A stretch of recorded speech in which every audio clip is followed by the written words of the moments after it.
Welcome, Dr. Walter Spiel. Am I pronouncing that right? Yes, you do. Okay, great.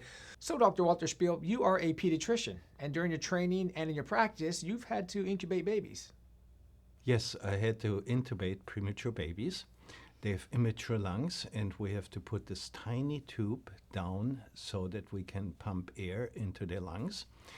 It is a very difficult procedure, and about 15 to 14%, it goes into the esophagus, which has the potential to asphyxiate the baby. Wow, that's concerning. Are parents aware of that risk? Parents are not aware of it because that's basically what it is. But I really hope to change that into the future. Now, I understand you did something about it. Can you explain what you designed? Let me show you. Intubation is a very demanding procedure. The endotracheal tube has to go through the nose or through the mouth, then has to go around here and curve over the epiglottis in order to get into the trachea towards the lungs. If it takes its natural way, it goes down here and goes directly into the esophagus, which means the baby is not getting air, is being asphyxiated. The tube has to be taken out and the whole procedure has to be repeated.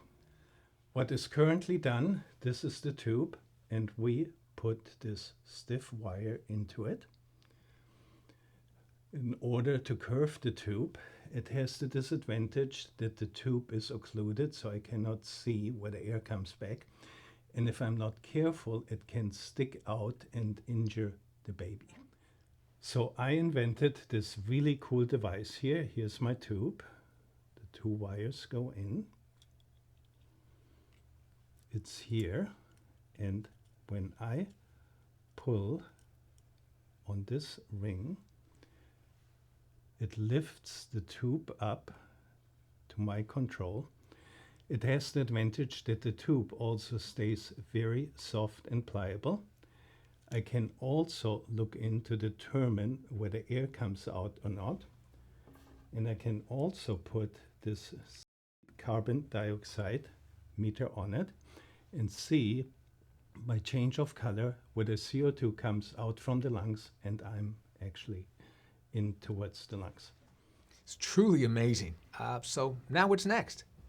I conducted a study in premature babies, and my ethics committee actually stopped the study because they felt it was unethical to continue to intubate babies with the old method. So the next step is to get these life-saving devices approved by the FDA and then start manufacturing. Is that correct? That's correct. We have approached several companies, but they felt there was insufficient financial return for them.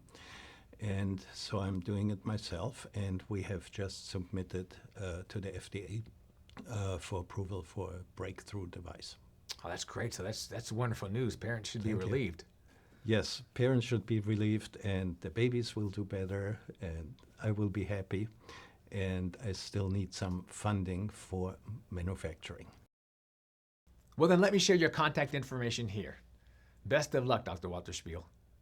Thank you very much. Thank you.